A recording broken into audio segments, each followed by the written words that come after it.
Hello, this is Professor Kitch, and this webcast will be covering settlement monitoring. This is Module 5.7 for our CE 531 class this fall. And the objectives of this module are presented here. I expect you to be able to explain why one would undertake settlement monitoring and describe the equipment needed. And finally, given the data from a monitoring program, you should be able to use this information to back calculate both C sub C and C sub V and then update your settlement predictions.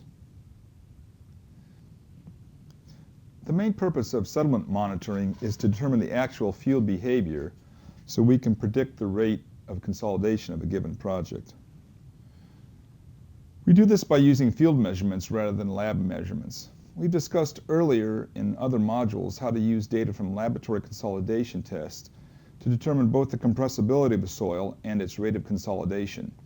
In the lab, we can measure the compressibility using either the coefficient of consolidation, C sub C, or the constrained modulus, M.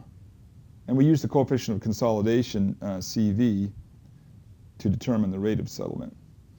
As we discussed earlier, there are many uncertainties in using lab data to predict field behavior. The largest uncertainties come from the sample disturbance and the fact that we test such a small volume of soil that we can't accurately characterize the conditions in the field. By using data collected from field performance, however, we can eliminate many of these uncertainties and make better predictions of performance. Ultimately, what we want to do is predict when the site will be ready for the next stage of construction. The two things we're looking at then are settlement. When will we reach a point where the remaining settlement is small enough that construction can continue? And shear strength. When will the consolidation have reached a point where the soil strength is high enough that it can carry the additional loads anticipated by the proposed new construction? This is a classic application of Peck's observational method, where we use field performance to adjust the construction process to meet our client's needs. Conceptually, the measurements required for field monitoring are quite simple. As a minimum, we need to measure the displacement or settlement as a function of time. Ideally, we'd like to measure both the settlement and the pore pressure as a function of time. Really, what we're doing is taking the same measurements in the field that we would be taking in a laboratory test.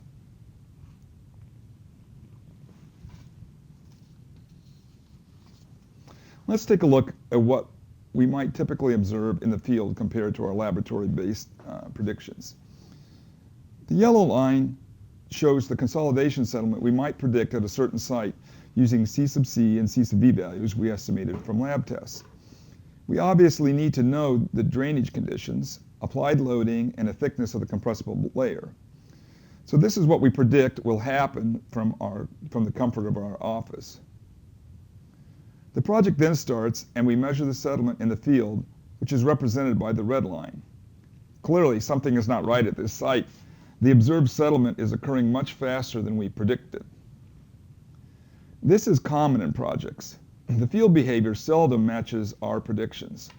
The difference between field behavior and laboratory predictions may be a good thing or a bad thing.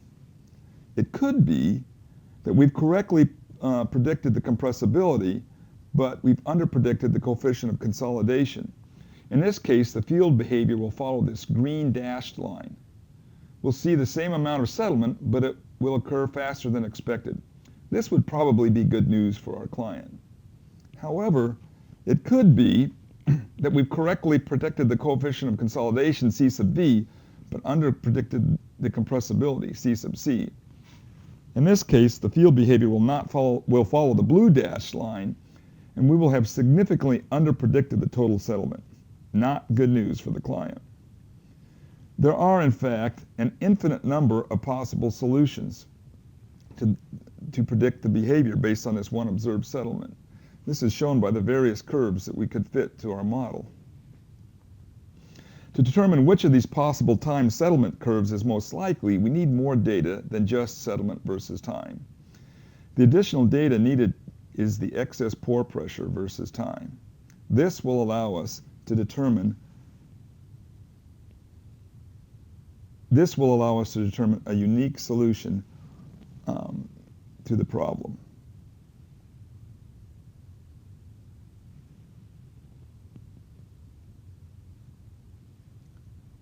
Before we discuss how to analyze field measurements, I want to take a few minutes to describe how the measurements are made. The simplest system for measuring settlement versus time is the Telltale. This system consists of a settlement plate. It's usually about 1/4 inch thick or maybe 3/8 of an inch thick and 4 to 6 inches square. This is placed at the bottom of the fill embankment where we want to make our settlement measurements.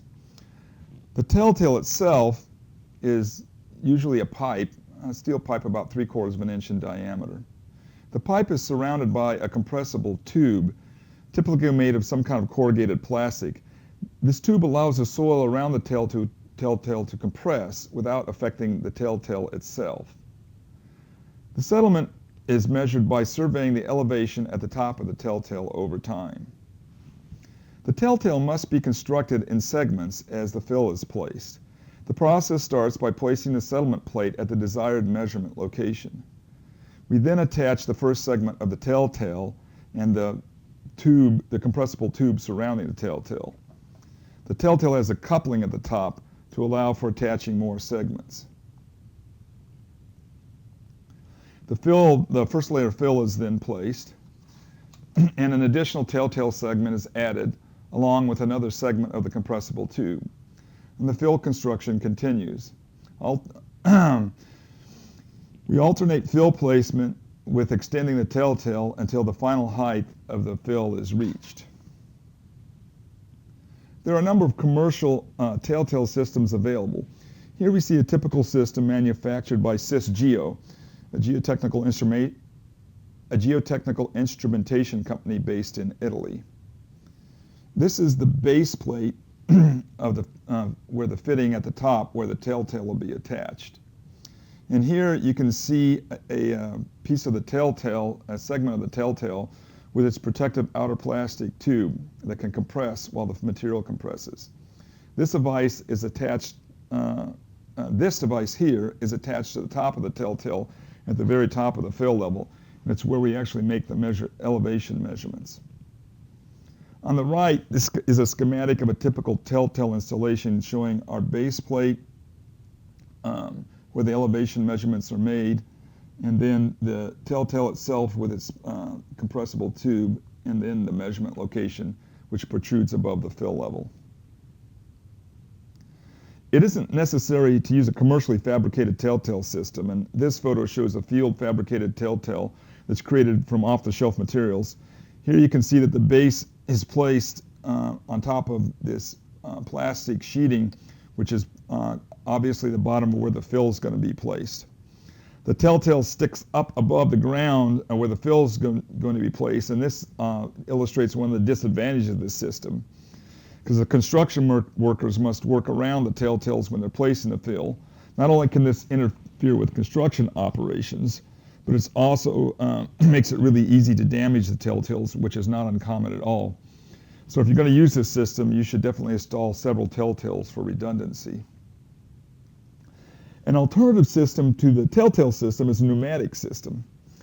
In this system, a settlement cell is located near the place where we want to make our settlement location. And this cell consists of a fluid reservoir with a pressure transducer located at the base, at the point where you want to make the measurements. And this cell can be placed on a settlement plate, as shown here, or they can just be placed by themselves without being placed on a settlement plate. The cell is connected then through tubing to an upper reservoir. The reservoir is located at some place away from the construction site where we can fix the height of it. And then we measure the settlement by measuring the head between the reservoir location and the settlement cell. And by knowing the head difference between the two of those, we can calculate the actual elevation difference. A big advantage of this system is that it eliminates the standpipe. A big advantage of the system is it eliminates the Telltale and its pipe that sticks up. It's a lot easier to place the tubing and cables for the transducer out of the way, so they cause a lot less interference with construction and are less likely to be damaged than a Telltale system. Here are two commercially available pneumatic systems. The one on the left is manufactured by Slope Indicator Corporation, and the one on the right is manufactured by Geo. As we discussed earlier, in addition to measuring settlement, we need to measure the pore pressure as a function of time. There are three approaches to measuring the pore pressure. The simplest is to install a Standpipe piezometer, which is simply a well which has a short section at the bottom which is hydraulically connected to the soil. In the zone where we want to measure the pore pressure, we put a perforated pipe, and it's surrounded by sand or gravel backfill. Above the measurement zone, we fill the hole with either a bentonite material or a grout that will seal the measurement zone off from the rest of the clay layer. We can then determine the pore pressure by simply measuring the height the water rises in the standpipe. And during consolidation, that height will obviously be above the existing groundwater table, and the distance above that will be a measurement of the excess pore water pressure. It'll actually be the excess pore water pressure times the unit weight of water. The photo on the right shows the typical well heads used for standpipe piezometers.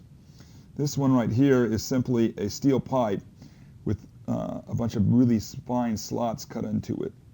And the second one next to that uses a semi-permeable plastic membrane to hydraulically connect the standpipe with the groundwater table. This is a very, and then this device on the reel is simply a water depth gauge when we use it to measure the height of the water in the standpipe. This probe here is lowered into the ground down the standpipe. And when it comes in contact with the water, an electrical short is created, and there's a light and a buzzer on the reel that go off and that tell us that we've reached the groundwater table. And the cable itself is marked either in feet or meters, and we use that to determine the depth of groundwater in the well below the top of the well. It's a very simple system, and it's very robust, and these piezometers can be installed after the fill is placed so it doesn't interfere with construction of the fill. However, the system can't be automated, and it requires some poor underpaid staff engineer to be on site to take all the measurements. The other systems used consist of some pore pressure measuring devices that are placed downhole at the measurement locations. One of the simplest is the pneumatic piezometer. And these piezometers are placed in boreholes, much like the standpipe piezometer. Sand or gravel is placed around the actual piezometer itself, and above that we put some kind of a grout plug or a bentonite plug to seal off the measurement location. The piezometer itself has a diaphragm located on the end of it, and connected to the backside of the diaphragm are two tubes. One tube is connected to a high-pressure nitrogen bottle that provides gas pressure to it, and the other tube is vented to the atmosphere. And here you can see the input tube and the vent tube. To make the measurement, the gas pressure is applied until the diaphragm starts to push out, as you see here. And when it pushes out, it opens the vent tube, and the gas then goes up the vent tube. The gas bubbles are easily detected at the ground surface, and when they get there, you can shut off the gas supply. When you shut off the gas supply, the pressure decreases until the diaphragm is pushed back against the vent tube, and then it closes off the vent tube. And when that happens, the gas pressure stabilizes in the pressure line, and you can read the actual pore pressure from the pressure line. And this photo here shows a typical readout system that you use to actually make the measurements.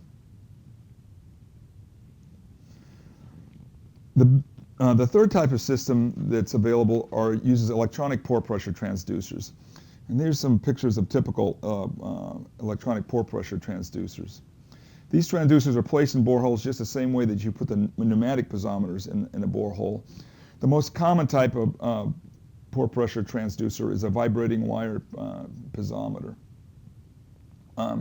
These transducers are connected via electrical cables to a data logging device. The big advantage that both these systems and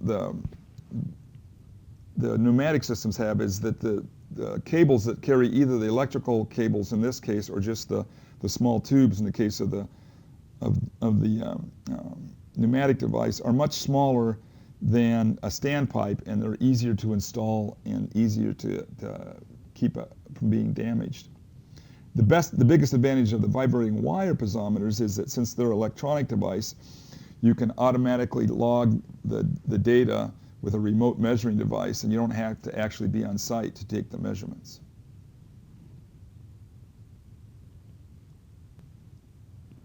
Now let's use an example problem to show how we can use these observations from settlement monitoring to update our predictions. This is an example taken from Coduto, Kitch, and Yeung, 2011. In this example, we have a 10-meter thick layer, in this example we have a 10-meter thick layer of compressible material, and it has a gravelly sand below it and a fine to coarse sand above it. The static groundwater table is at a depth of 3.1 meters above the compressible layer, or it's a total of 6.1 meters above, 6.1 meters above the measurement point B, which I'll get to in just a minute. We're going to place this layer of fill on top of it. That's the actual layer that's going to cause the compression. So it's a 3.2 meter thick layer of this proposed fill material that's going to go on. And we're going to make two measurements at this location. We're going to be monitoring the settlement of the entire profile at point C. So we're going to have a settlement plate or some other measurement device here. So let's assume they're going to put a Telltale in there, and we're going to be measuring our settlement at that point with a level. And then at point B, we're going to make pore pressure measurements. So this figure shows the pore pressure measurements over time that were measured at point B. We see an initial jump in the pore pressure right at the time with the fill is placed, which is time is equal to 0. And this jump in pore pressure is the excess pore pressure caused by the fill placement. And then over time, we can see that this pore pressure decreases.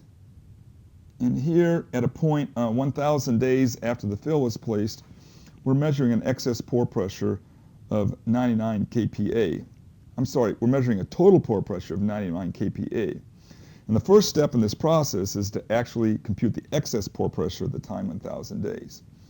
And we know that the excess pore pressure is going to be equal to the total pore pressure minus the static pore pressure.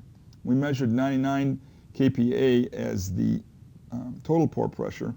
And if we refer back to the previous figure, remember that the static groundwater table rose 6.1 meters above point B.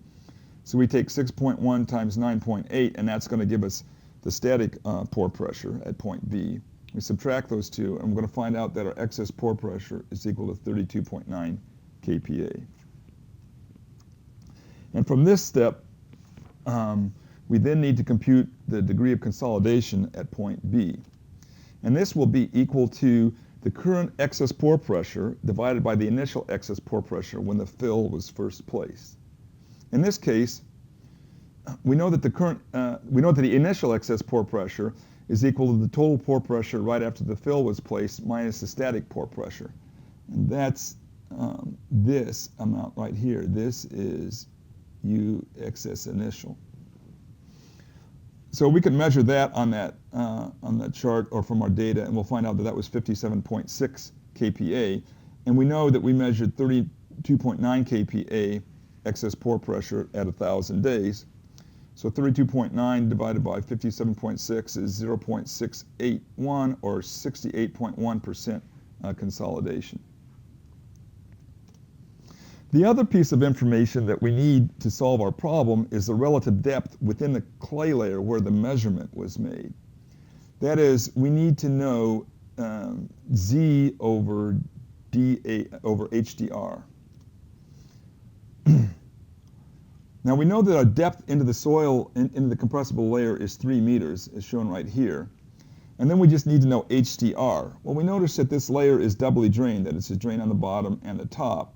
So in that case, HDR is just going to be 1/2 times the total height, or 5 meters. So Z over HDR is just going to be 3 divided by 5, or 0.6. And now that we know both the relative depth of our measurement location and the degree of consolidation at that point, we can compute the time factor, T sub V, using our dimensionless solution to Tsusagi's consolidation theory. And we're going to do that using this isochrone chart, which we've seen before. So we're going to enter this chart at our relative depth, which was 0.6, and we're going to draw a line there. And we'll also remember that the degree of consolidation was 0.68. And the point where those two lines cross is right here. And by interpolating between these two isochrones, I can see that TV at that location is approximately equal to 0.18. So now I'm going to back calculate C sub V using that value of T sub V. And remember that T sub V is equal to CV times the time divided by HDR squared.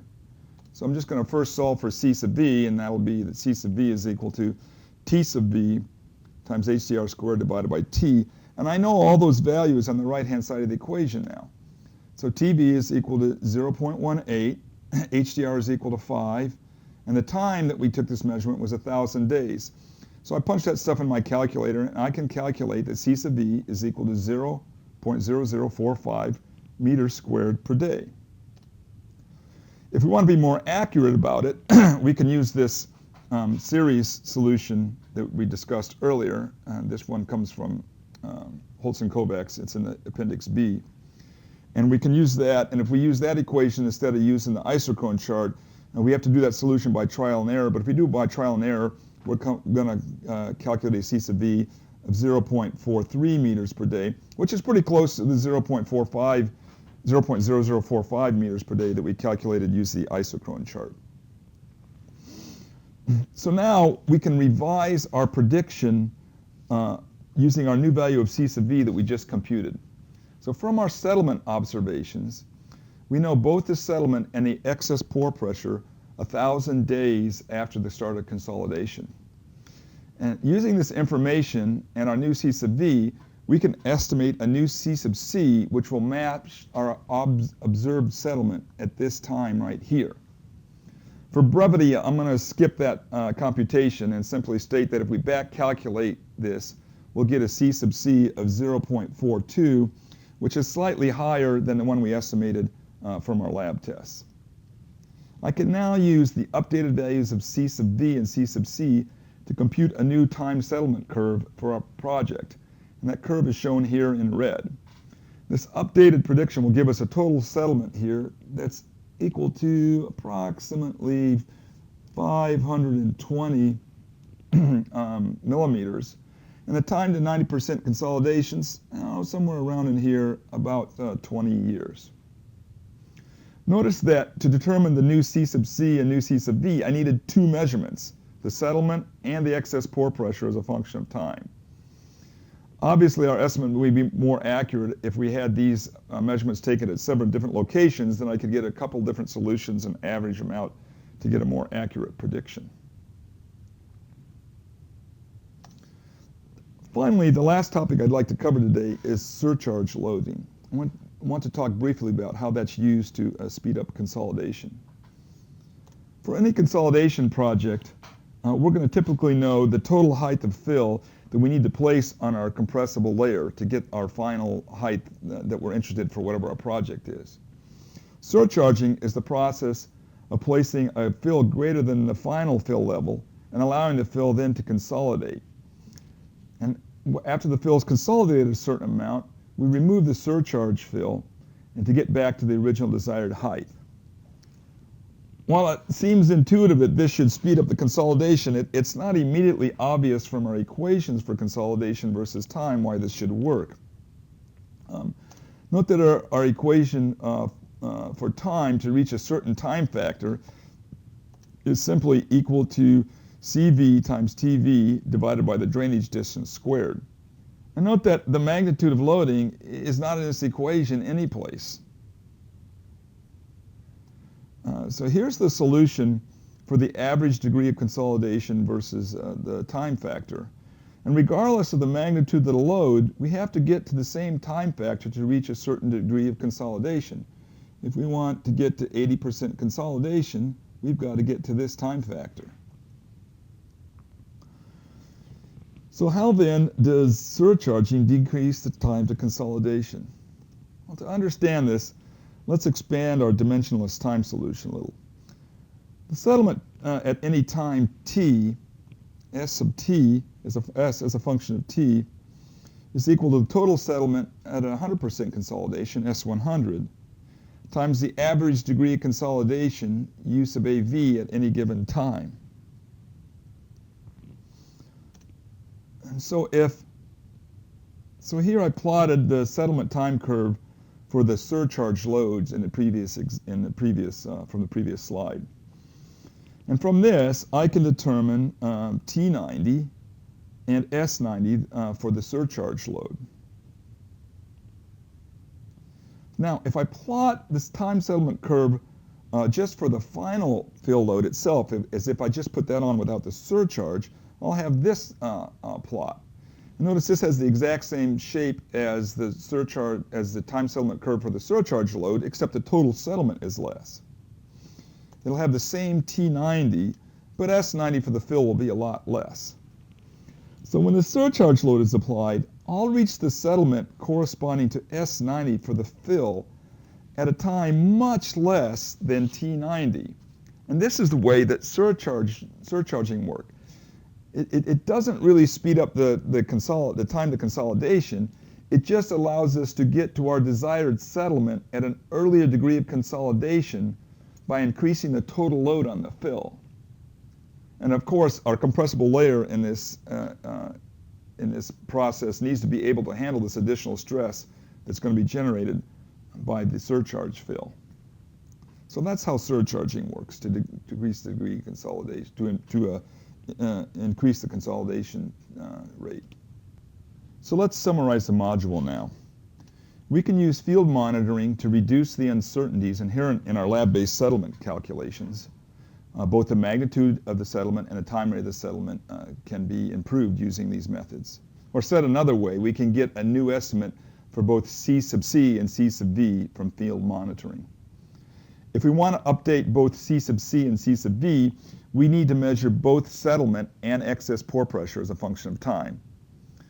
Think about it. We have two unknowns, so we need to have two equations to solve for those two different unknowns. So we have to measure both settlement and pore pressure. These measurements are relatively simple to make, and we can use relatively simple instrumentation to do it. But we must plan ahead to make our observations, because we have to install the equipment before construction is started. And then finally, we've showed how surcharging can be used to accelerate settlement. It isn't really that the surcharging accelerates the settlement, that it just allows us to get to the settlement we want at an earlier degree of consolidation. So I hope you found this webcast useful, and it explained to you how we can use field monitoring to improve our settlement calculations.